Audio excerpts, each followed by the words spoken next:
하나님께 예배드리러 오신 여러분들 진심으로 환영합니다. 이번 한 달 주제는요, 가나안. 이상과 현실이 부딪히는 곳입니다. 그냥 확 와닿죠? 우리 하나님의 말씀 보도록 하겠습니다. 여호수아 7장 2절에서 5절의 말씀입니다. 여호수아서 7장 2절부터 5절까지입니다.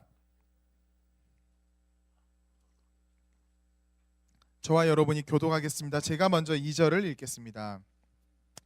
여호수아가 여리고에서 사람을 베델 동쪽 베다웬 곁에 있는 아이로 보내며 그들에게 말하여 이르되 올라가서 그 땅을 정탐하라 하며 그 사람이 올라가서 아이를 정탐하고 백성 중 3,000명쯤 그리로 올라갔다가 아이 사람 앞에서 도망하니. 아멘.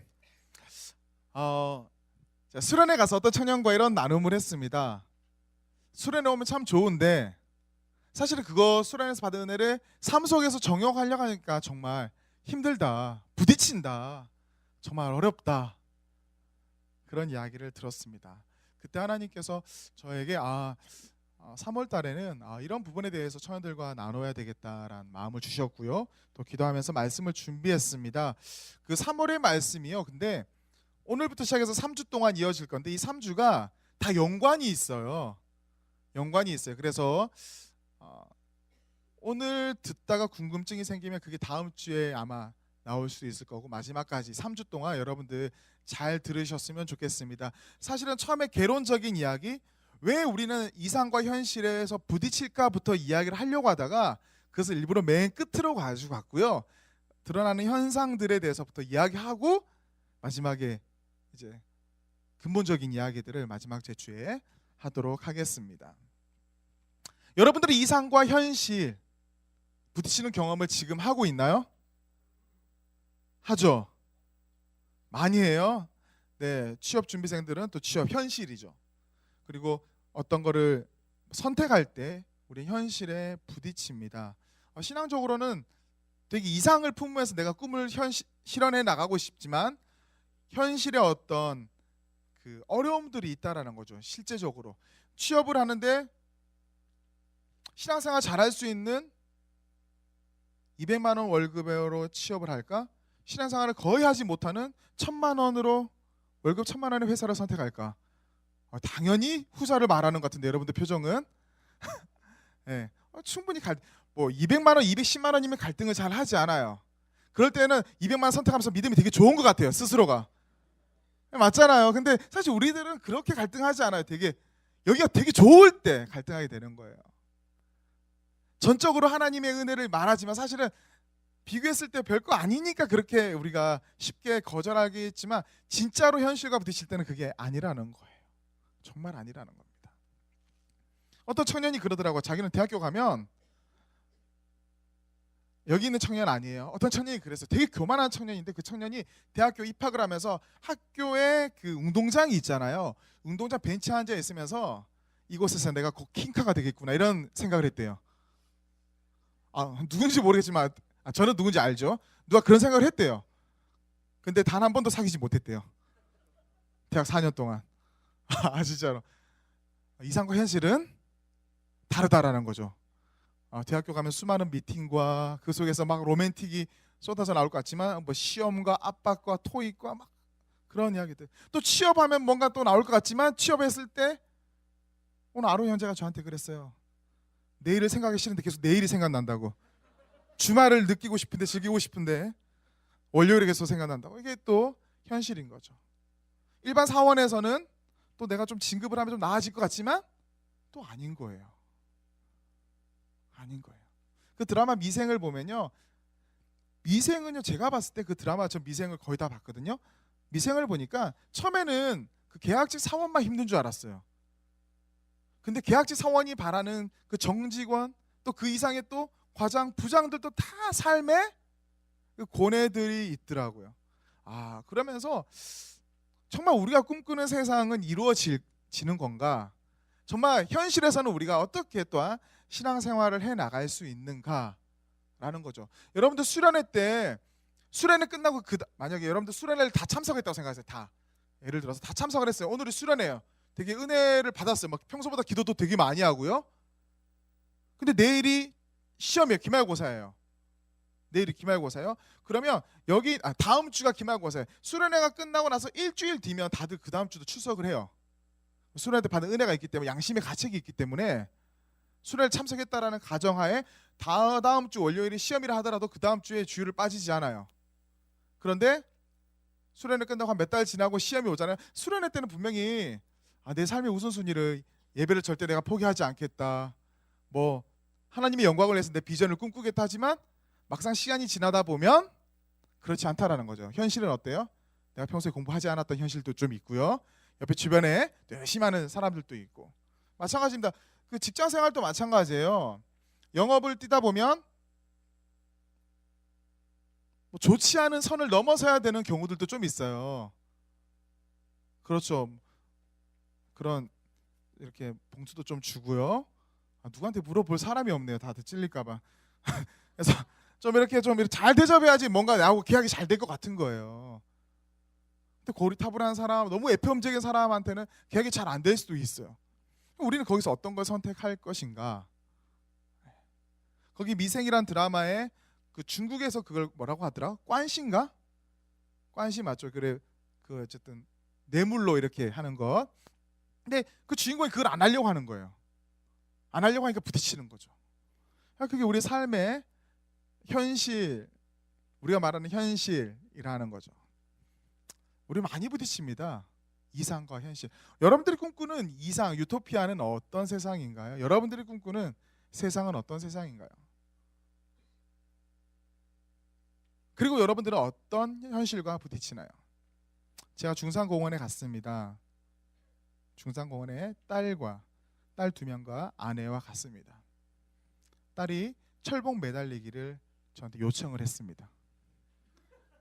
철봉 매달리기만 할 수 있는 게 아니다, 아빠가 정말 놀라운 것을 보여주겠다 해서 제가 과거를 생각했어요. 그것 한 20년 전 중학교 때를 생각하고 그 거꾸로 매달리기를 했어요. 거꾸로 매달리고, 그러니까 우리 딸들이 기겁을 하는 거예요. 매달리는 게 아니라 아빠가 다리를 위에 올려놨으니까. 그리고 보통 어떻게 해요? 거기다가 손을 놔야 안 나요? 손 놓죠. 옛날에 저 놓고 안 떨어졌거든요. 머리가 지금 아파요. 진짜 병원에 실려갈 뻔했어요. 다리가 풀릴 거라고 상상도 안 해봤거든요. 한 번도 그런 경험이 없거든요. 저는 중학교 때 이후로 그걸 처음 해봤기 때문에 그게 문제였지만, 저는 당연히 옛날처럼 당연히 매달려서 짬 하면서 이렇게 하려고 했는데 정말 거짓말 안 하고 직각으로 떨어졌어요. 큰일 날 뻔했어요. 진짜 큰일 날 뻔했어요. 너무 당황스럽고요, 부끄러웠고요. 주변에 아줌마들, 동네 꼬마들 제 딸이 얼마나 부끄러워했는지 몰라요. 제 아내가. 이상과 현실은 다르다.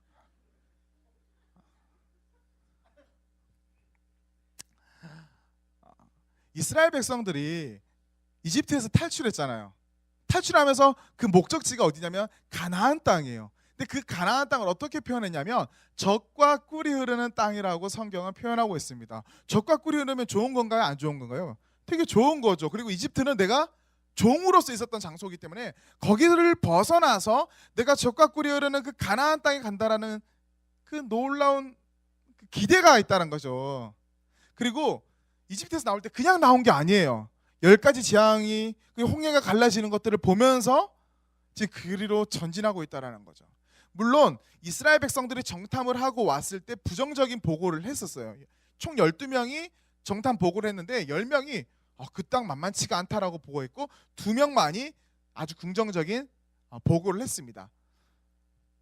하지만 거기에 대해서도 하나님께서 아주 단호하게 응답하셨고, 그 광야 생활을 거치면서 이스라엘 백성들이 수많은 것들을 경험했어요. 메추라기와 만나를 먹고요. 또 전쟁이 일어났을 때마다 손드니까 또 전쟁에서 이기고, 뭐 그러한 것들도 경험을 했다라는 거죠. 여러분들, 그러면 가나안 땅에 딱 들어갔을 때 이스라엘 백성들의 마음이 어떨까요? 가나안 땅에 들어갔을 때, 가나안 땅 마지막 들어가기 전에 있었던 게 뭐냐면 요단강이에요. 근데 요단강 또 홍해를 가르듯 그렇게 또 넘어갔거든요. 되게 멋있게. 정말 그렇게 넘어갔어요.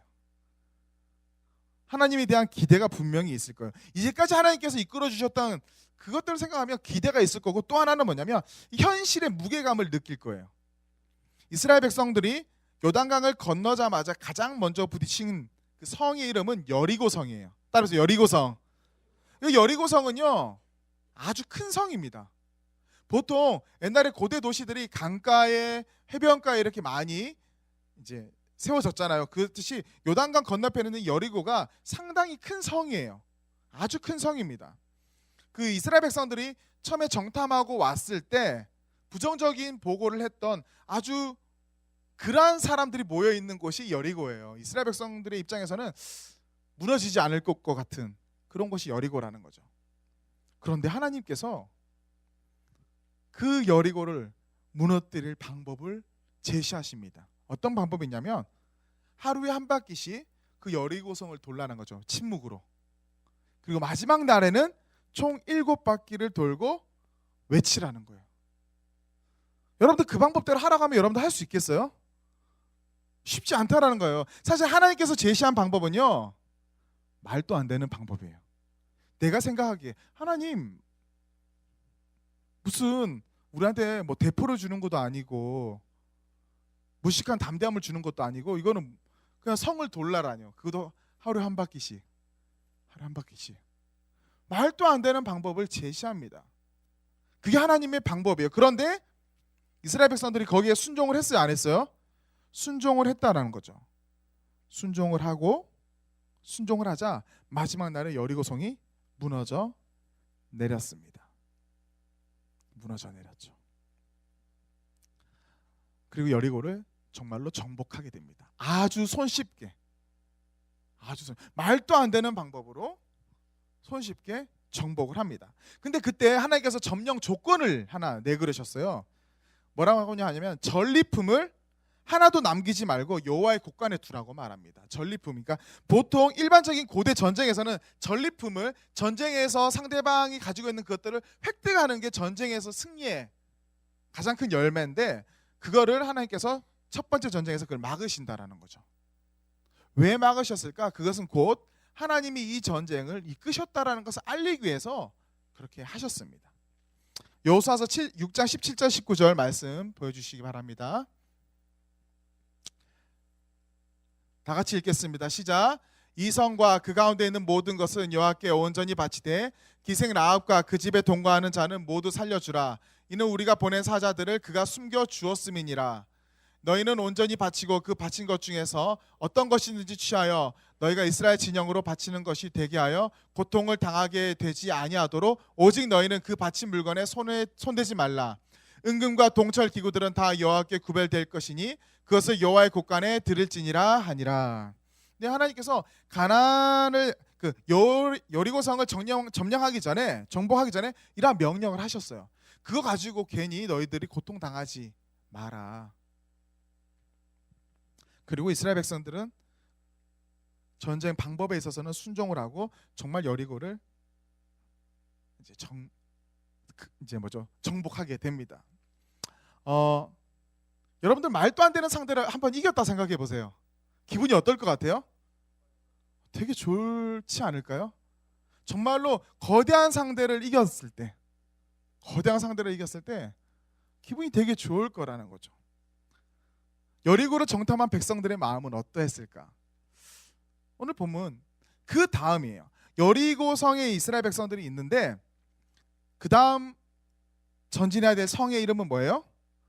아이성이에요.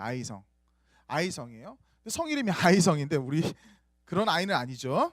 성 이름이 아이예요. 근데 여호수아가 정탐을 보냅니다. 그 아이성, 우리 다음에 갈 곳이 아이성인데 아이성 정탐 좀 해봐라. 근데 정탐꾼들이 갔다 왔는데요, 예전에 여리고성을 정탐했을 때하고 전혀 분위기가 달라요. 뭐라고 말하냐면 아이성 갔다 왔는데 별거 아닌 것 같습니다. 한 2, 3천 명만 올라가면, 우리가 다 올라갈 필요도 없습니다. 몇 명만 올라가면 됩니다. 이거예요. 충분히 우리가 무너뜨릴 수 있다라는 거예요.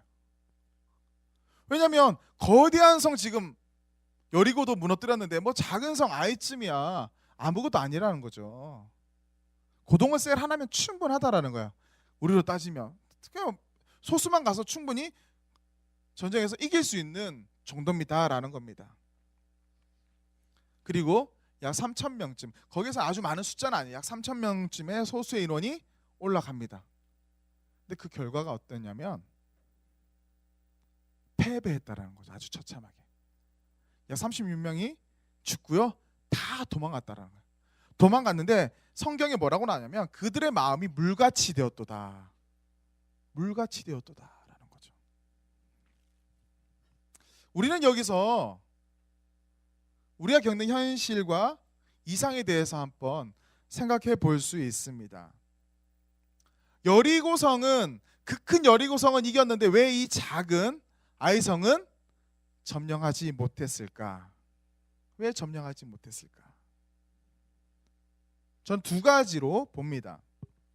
먼저는 여러분들 잘 알 수 있는 것들이에요. 교만입니다. 교만. 여리고성과 아이성의 차이를 보면요, 여리고성은 이스라엘 백성들이 감당할 수 없다고 생각했던 거예요. 근데 아이성은 뭐예요? 우리 힘으로도 충분히 가능하다라는 거죠. 그 말인즉 거기서는요, 누가 빠졌어요? 하나님이 빠진 거예요. 하나님이 빠졌다라는 거죠. 교만은요, 처음부터 시작됐어요. 이스라엘 백성들이 처음에 여리고성에 정탐을 보냈을 때는 하나님께서 정탐하라고 보냈는데, 오늘 본문은 누가 보내냐면 여호수아가 보냈어요. 여호수아 스스로도 하나님의 음성을 듣고 정탐을 보낸 게 아니라는 거예요. 본인이 계획한 거죠. 정탐 갔다 왔는데 갔다 온 사람들도 막 기세등등한 거죠. 별거 아니다라고요.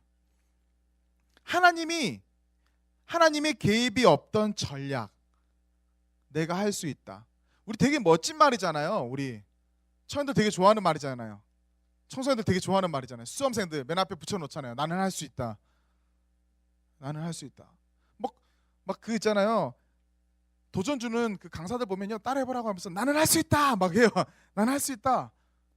네. 나는 할 수 있다 되게 좋은 말이지만 신앙적인 입장에서 보면 거기에서 하나님을 빼버리면 아무것도 아니 될 수 있다라는 거죠. 아무것도 아니 될 수 있다.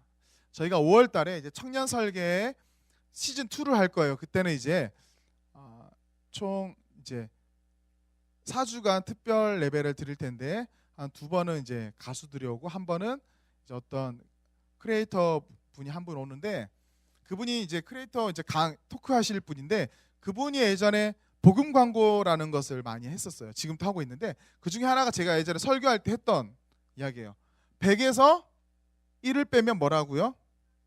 0이 된다라는 거예요. 그래서 상식적으로는 100에서 1을 빼면 99잖아요. 근데 100에서 1을 빼면 왜 0이 될까요? 그 1은 뭐예요? 하나님이라는 거예요. 우리가 다 100을 가지고 있지만 거기서 하나를 빠지면 0이 돼버린다. 이게 신앙적인 관점이라는 거죠. 아이성 점령 실패 요인은 첫 번째는 교만이다 라는 겁니다. 두 번째는요, 따라해보세요. 탐욕. 네, 탐욕으로 인한 불순종입니다. 여리고 정령 당시 하나님께서 명하신 하나님의 말씀을 누군가가 불순종했다라는 거죠. 뭐 어떤 명령이에요? 전리품을 챙기지 말라, 취하지 말라 했는데, 하나님께서 아이성 전투에서 실패하고 괴로워하는 여호수아한테 내가 예전에 여리고를 점령할 때 명령했던 것을 너희 중에 누군가가 어겼다라고 말한 거예요. 근데 그 사람은요, 왜 불순종했을까요? 탐욕 때문이에요. 탐욕. 사실은 그 탐욕도 하나님을 의지하지 않은 데서 나오는 거예요. 왜냐하면 하나님께서 하지 말라 했는데 그것을 취했다라는 것은요, 하나님이 하나님 우리를 굶어 죽게 할까요? 그 사람을 굶어 죽게 했을까요? 아니라는 거예요. 근데 하나님이 하지 말라는 것까지 손댔다라는 것은 하나님이 내 삶 가운데 간섭하지 않을 거고 나를 도와주지 않을 거니까 내가 내 거를 내가 알아서 한다라는 거예요. 내가 판단한다라는 거예요. 그래서 넘어서지 말아야 될 선까지 넘어선 거예요. 탐욕으로 인한 불순종입니다. 그리고 이 탐욕은요, 또 다른 교만의 모습이라는 거죠. 내가 채우려 한다라는 거죠. 하나님의 명령을 무시하고요. 그리고 그 사람을 뽑아요. 근데 그 뽑는 방법이요, 생각보다 되게 와우, 하나님 되게 놀라운 방법을 써요. 사람 미치는 방법. 어떤 방법을 쓰세요? 처음에 지파를 뽑아요. 총 12지파 중에 범인은 어느 지파에 있다. 그리고 그 지파 중에 그 지파 사람이 좀 놀랄 거 아니에요. 그리고 그 족속을 뽑고 그 안에서 어떤 가족을 뽑고 그 가족 중에 남자 중에 누굴 뽑는 거예요. 한 명씩 점점 줄어드는 거죠. 처음에 유다 지파의 중에 있다. 그 다음에 세라의 족속이 있다. 족속 가운데 있다. 그 다음에 삽디의 가족 중에 있다. 그 다음에 그 중에 누구다? 삽디 아들 아간이다라고 말하는 거예요. 하나님께서 왜 이런 방법을 쓰셨을까? 왜 이렇게 말씀하셨을까를 저는 좀 곰곰이 생각해 봤습니다. 제가 이 중에 있잖아요. 청년들 한 2명 정도 작년 여름에 정말 해서는 안 될 행동한 청년을 알고 있어요. 작년 여름에 난 네가 지난 여름에 한 일을 알고 있다. 정말 그 보면서 저는 좀 많이 속상했어요.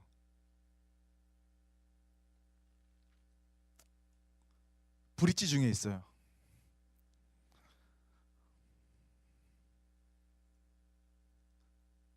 권혜원 셀이에요. 그 중에 자매들이에요. 하면 어때요, 여러분들? 예를 들어서 하는 거죠. 예를 들어서 그런 일 없어요. 그런 일 없어요. 예를 들어서 하는 거예요. 하나님이 그런 방법을 썼다는 거예요. 전체 중에 점점 하나님 왜 이런 방법? 그냥 처음부터 찜하지 왜 그랬을까? 단속한다고 하면 떠는 사람들이 있어요. 맞죠? 경찰들이 갑자기 우리 동네에 막 몰려들어요. 갑자기 떨리는 사람들이 있다라는 거예요. 정말 안타까운 사건이 있었죠. 크림빵 뺑소니범 사건이 있었죠. 정말 너무너무 슬픈 사건이었는데 그 CCTV 분석으로 차량의 브랜드가 나오자 그 사람이 되게 힘들었다고 하더라고요. 그리고 자수를 했다고 하더라고요. 점점점 그 폭이 좁아지면 좁아질수록 한 번에 침하지 않고요. 움츠러들고요. 이거 뭐라고 하죠? 가슴이 뭐라고 하는 거죠? 이걸 쫄린다, 쫄게 되는 거죠. 긴장하게 되고 양심의 가책을 느끼게 되고요. 자신의 행동을 돌아보게 된다라는 거죠. 여러분들이 어떤 잘못을 행하는지 전 자세히 몰라요. 근데 여러분들 흔히 하는 잘못에 대해서 누가 그거 한다고 한다면, 검사한다고 한다면 갑자기 내가 그거 했나 안 했나 막 그 떠올릴 때 있잖아요. 죄송합니다. 너무 선한 여러분들 앞에서 설교하려고 하니까 되게 힘든데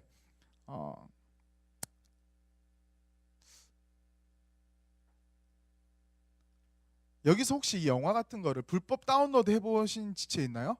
발가락 한번 들어보세요. 손 들지 말고. 네. 근데 갑자기 나라에서 뭐 여기 제일 가까운 경찰서 일산경찰서다. 그럼 일산경찰서에서 일산에 있는 청년들을 대상으로 집중 단속한다. 그리고 불법 다운로드 벌금 2천만 원에 처한다. 또는 징역 3년에 처한다. 여러분들 어떻겠어요 지금? 막 적어도 회원 가입했던데 탈퇴할 거 아니에요. 적어도 어떻게 해서든 방법을 쓸 거 아니에요. 떨릴 거 아니에요. 내가 했나 안 했나. 그리고 만약에 예를 들어서 그 영화가 최근에 개봉한 영화 뭐 있죠? 킹스맨이다. 우리나라 영화. 네? 세시봉이다. 그럼 세시봉이면 그 세시봉 그 감독과 제작자들이 건의해서 진짜 단독 집중 단속을 요청한다고 한다면 진짜 해버리면 집에서 검사할 거 아니에요. 이렇게요. 나 세시봉 그때 했나 안 했나? 기억이 안 나는 거죠. 세시봉인지 세사봉인지 뭘 한 거 같은데 확인한다라는 거예요. 저는 그렇게 생각합니다. 하나님께서 아간 한 사람만 지목해서 벌하려고 했으면 충분히 다른 방법을 사용했을 수 있다라는 생각이 듭니다. 하나님께서 이 아간이라는 사람을 잡기 위해서 우리 모두에게 경각심을 준다라는 거죠. 우리 모두가 다시는 저 한 사람을 통해서 우리 모두 똑같이 우리도 그럴 수 있잖아요. 그러니까 우리 모두에게 하나님께서 주시는 메시지가 있다라는 거죠. 아간을 정죄할 게 아니라 나도 아간이 될 수 있다. 하나님께서 또 다른 기준으로 잡아버리면 나도 잡힐 수 있는 거예요.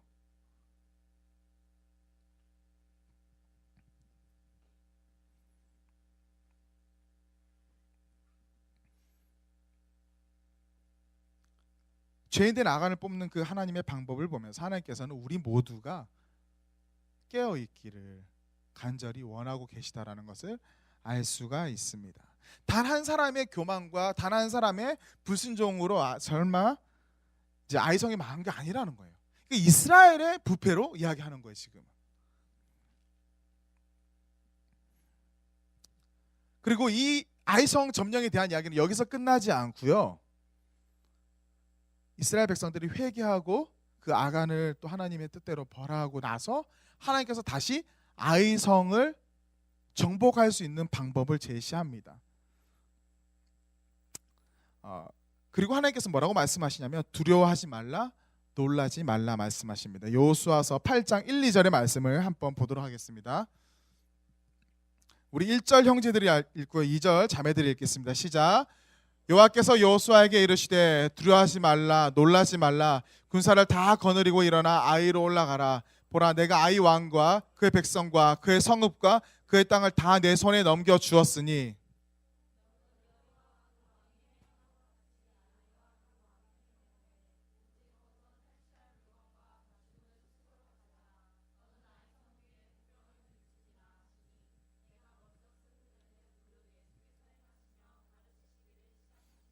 이거는 뒤에 뭔가 잘못된 것 같아요.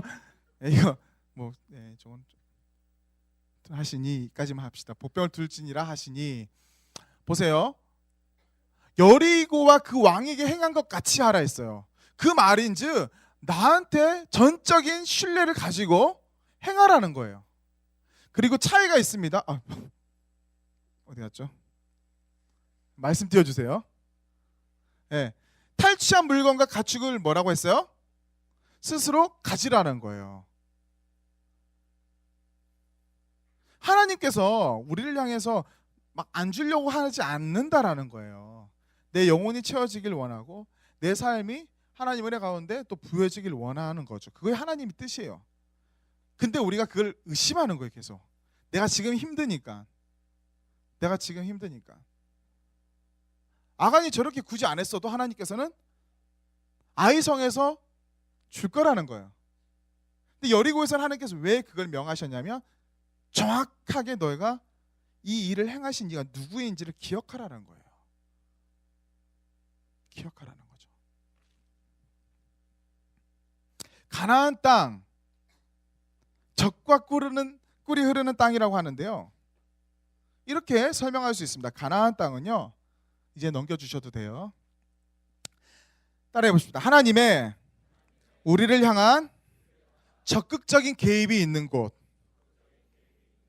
네.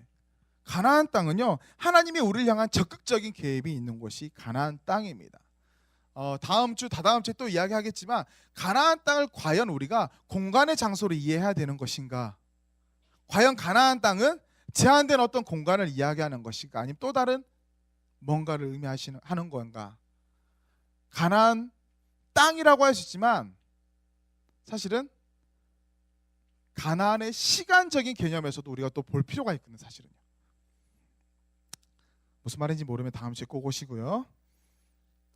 우리가 생각하는 현실, 재물의 탐욕과 위기 질서에서의 교만 또는 비굴함, 눈에 보이는 것들에 되게 민감한 것이 우리들의 현실이라고 합니다.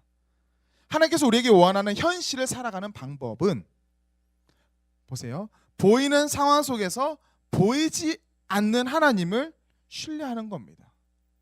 따라서 보이지 않는 상황 속에서 보이는 상황 속에서 보이지 않는 하나님을 신뢰하는 것. 네, 그거예요. 보이는 상황이 좋을 때도 있고요. 보이는 상황이 되게 좋지 않을 때도 있어요. 근데 하나님께서는 여리고성을 무너뜨렸을 때랑 아이성을 무너뜨렸을 때랑 똑같은 방법을 사용하라는 거예요. 보이는 상황이 좋을 때 아이성이죠. 아이성 되게 좋아요. 별거 아닌 것처럼 보여요. 그럼에도 불구하고 겸손함과 전적인 신뢰를 가지고 나아가라는 거고요. 보이는 상황이 좋지 않을 때 여리고성 같은 그런 여리고성 앞에서도 겸손함을 가지고 전적인 신뢰를 가지고 나아가라는 거죠. 근데 어떤 사람은요, 큰 것에 넘어지는 사람이 있어요. 작은 것은 잘 넘기는 사람이 있는데 큰 데서는 그 현실에 넘어지는 사람이 있어요. 작은 것들을 하나님께서 홍해가 한 깊이가 한 1m 정도면 홍해를 하나님께서 가르실 것 같은데 홍해 깊이가 막 한 10m 된다. 그러면 이제 하나님께 못 가를 것 같은. 이해되죠? 작은 것은 잘 넘어가는데 여리고성 같은 데서는 넘어지는 사람들이 있어요. 반면에 큰 것 앞에서는 다 내려놓고 하나님을 의지하여서 넘어가는 사람들이 있는 반면에 의외로 작은 것들, 삶의 소소한 것들, 그런 것들을 하나님 없이 무시하고 넘어가다가 넘어지는 사람들이 생각보다 많이 있다라는 거예요.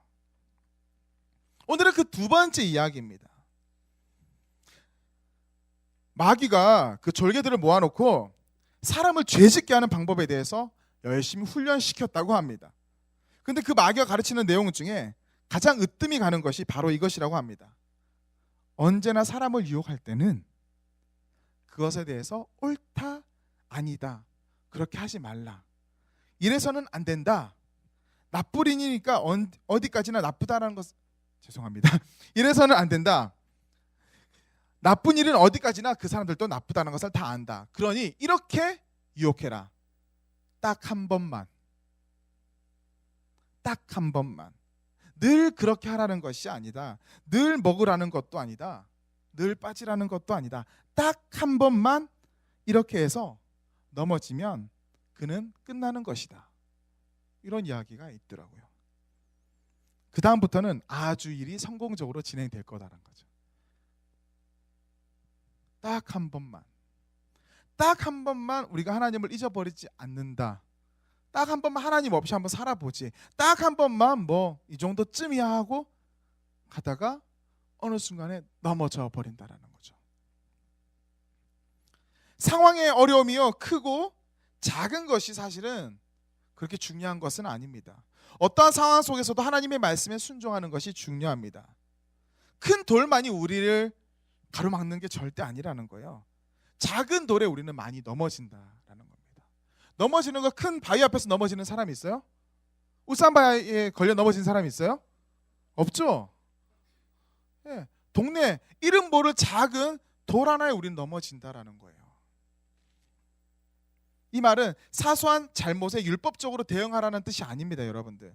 모든 안 좋은 결과는 다 죄 때문이다라고 말하는 것도 아니에요. 오해하지 마세요. 늘 나 자신을 돌아보면서 내가 하나님 앞에 바로 서 있나 돌아보는 것, 그것이 중요하다라는 겁니다. 내가 하나님의 뜻을 벗어나서 생활하고 있나, 아니면 하나님 뜻대로 순종하면서 살아가고 있나, 나 자신을 계속 돌아볼 필요가 있다라는 겁니다. 우리는 의외로 큰 시험과 난관에서는 하나님을 바라보려고 노력하지만 의외로 삶의 소소한 일상에서 하나님을 잊어버리고 있을 때가 많이 있습니다. 그리고 어느새 그것이 나를 넘어뜨리고 있다는 것을 망각하게 됩니다. 그리고 뒤늦게 후회합니다. 우리를 넘어뜨리는 것은 우리가 무시하는 작은 죄에서 시작됨을 우리가 잊지 않아야 된다는 겁니다. 하루하루 하나님 앞에 바로 서도록 노력해야 된다는 겁니다. 그래서 우리가 일상을 나누는 것도 되게 중요해요. 일상을 돌아보는 게 되게 중요한 거예요.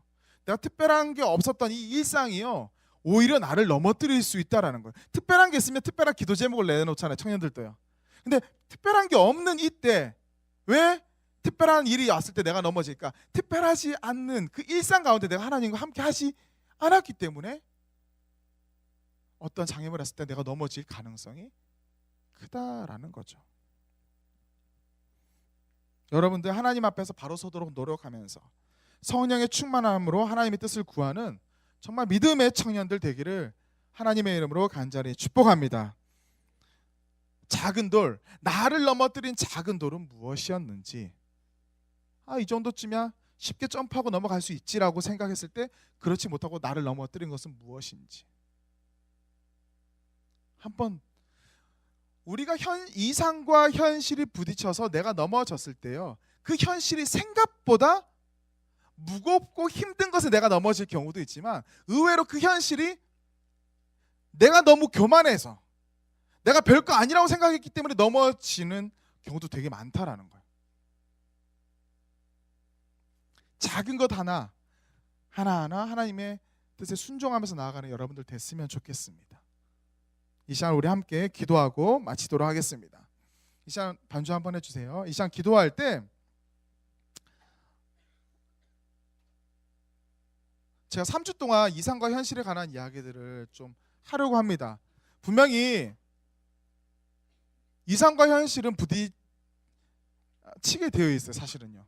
그러면 그 삶의 현실 가운데 내가 꿈꾸는 이상이 들어가야 돼요. 근데 내가 꿈꾸는 게 아니라 사실 하나님이 꿈꾸는 나를 통한 이상이 그 현실 가운데 이루어져야 되는데, 오늘은 다음 주 또 다른 기도를 하겠지만 오늘은 이렇게 한번 기도합시다. 하나님은 나를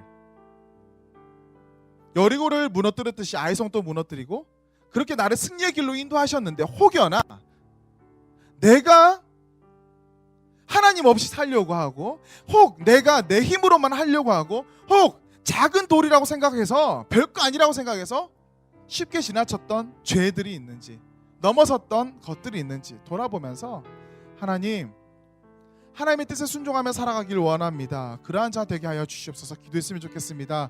또한 하나님의 뜻을 묻고 하나님의 뜻에 순종하는데 민감하며 살아갈 수 있도록, 그래서 여리고든 아이든 크기가 중요한 것이 아니라 내가 하나님과 함께 하고 있다, 이게 제일 중요하다는 것을 잊지 않고 살아가는 믿음의 사람 될 수 있도록 이 시간에 우리 함께 기도하도록 하겠습니다. 다 같이 기도하겠습니다. 사랑의 하나님 아버지, 감사합니다. 하나님 아버지, 우리 믿음의 청년들 하나님 아버지 앞에 기도합니다. 하나님 아버지 함께 해주시고, 아버지 삶의 현실과 이상이 부딪혔을 때 하나님 아버지 또한 우리가 그것에 넘어져서 힘들어하기만 하지 말고, 하나님 아버지 나를 돌아보고, 하나님 아버지 내가 정말로 교만하여서 탐욕에 눈이 멀어서 하나님 아버지 넘어서지 말아야 될 것들을 혹시 넘어섰는지를 돌아보며, 하나님 아버지 늘 하나님의 뜻에 순종하며 깨어있는 아버지 믿음의 청년들 될 수 있도록 도와주시옵소서. 하나님 아버지 함께 하실 줄 믿습니다. 하나님 아버지 우리 청년들 한 사람 한 사람 붙잡아 주시고, 하나님 아버지 학교에서, 가정에서, 직장에서 취업을 준비하는 모든 과정 가운데 하나님 아버지 하나님의 뜻을 묻고 하나님의 뜻을 신뢰하며 나를 향한 하나님의 선한 계획을 아버지 정말로 따라서 나아가는 아버지 우리 믿음의 청년들 되게 하여 주시옵소서. 당장 눈앞에 현실이 나를 두렵게 하고 나를 올가맨다 할지라도 하나님 아버지 그것보다 더 능하고 더 크고 높으신 하나님을 바라볼 수 있도록 하나님 아버지 함께 해주시옵소서. 다윗 앞에 골리앗이 있었지만 다윗은 그 골리앗을 바라본 것이 아니라 나와 함께 하시는 만군의 여호와 하나님을 바라보았던 것처럼, 하나님 아버지 만군의 여호와 하나님과 동행하는, 또 하나님을 바라보는 아버지 우리 믿음의 청년들 되게 하여 주시옵소서.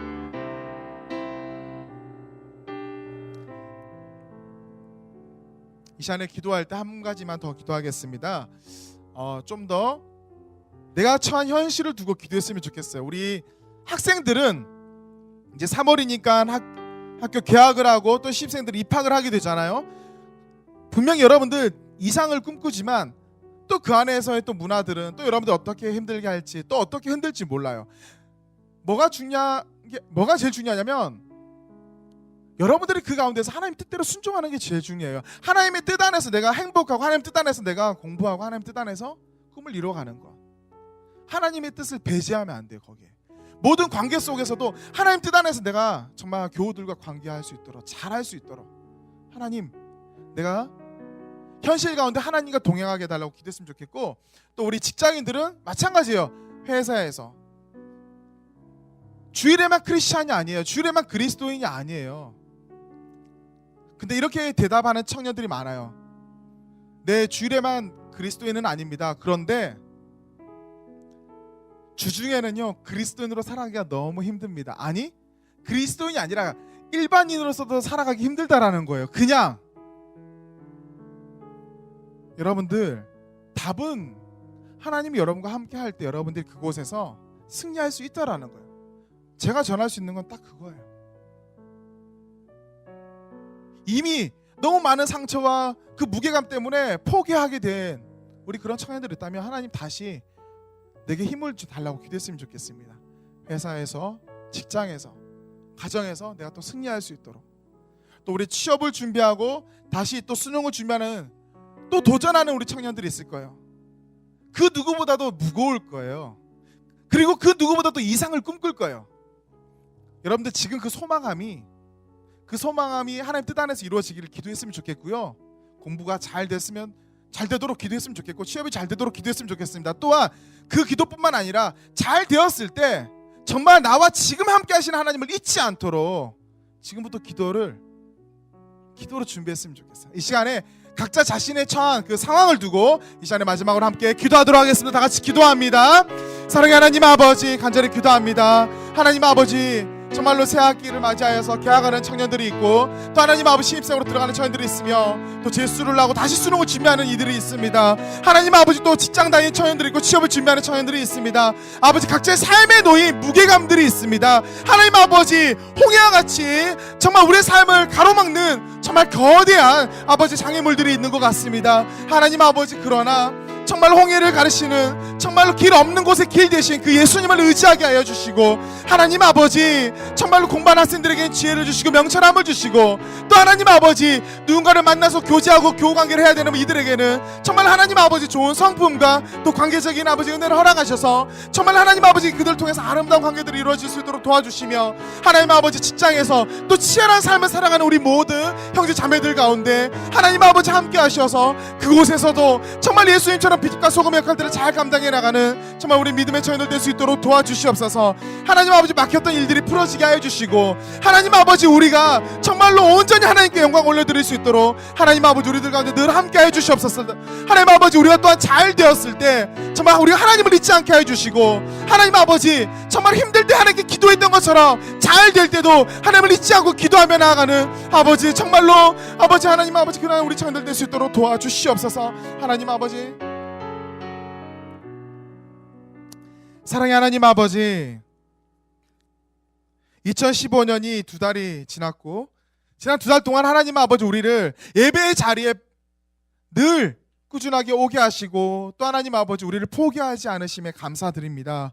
하나님 아버지, 3월 이상과 현실이 부딪히는 그 땅, 하지만 하나님 아버지 그곳에서도 하나님이 우리와 함께하고 있다라는 것을 아버지 이 3월 한 달 동안 정말 우리가 배우게 하시고 깨닫게 하시고, 또 하나님 아버지 머리로만 아는 것이 아니라 우리의 삶 가운데서 홍해를 건널 때도, 홍해 앞에서도, 광야에서도 함께 하셨던 그 하나님이 가나안 땅에서도 함께 할 때 그곳이 정말로 젖과 꿀이 흐르는 땅이라는 것을 하나님 아버지요 우리가 깨닫게 해주시고, 우리 함께 하시는 하나님을 신뢰하면서 순종하면서 나아가는 우리 믿음의 청년들 되게 하여 주시옵소서.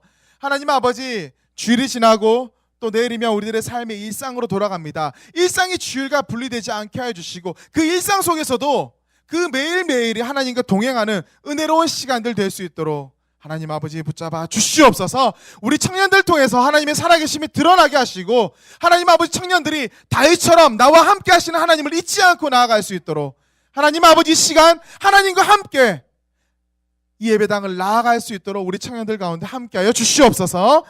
지금은 우리 주 예수 그리스도의 은혜와 하나님의 깊고 넓으신 그 사랑과 성령님의 교통하심이 겸손하게 하나님의 뜻을 구하며 믿음으로 순종하여 삶의 자리에서 그리스도의 살아계심을 드러내길 소망하는 우리 모든 청년들과 그들의 삶의 처소 위에 지금부터 영원토록 함께 하옵시기를 간절히 축원하옵나이다. 아멘.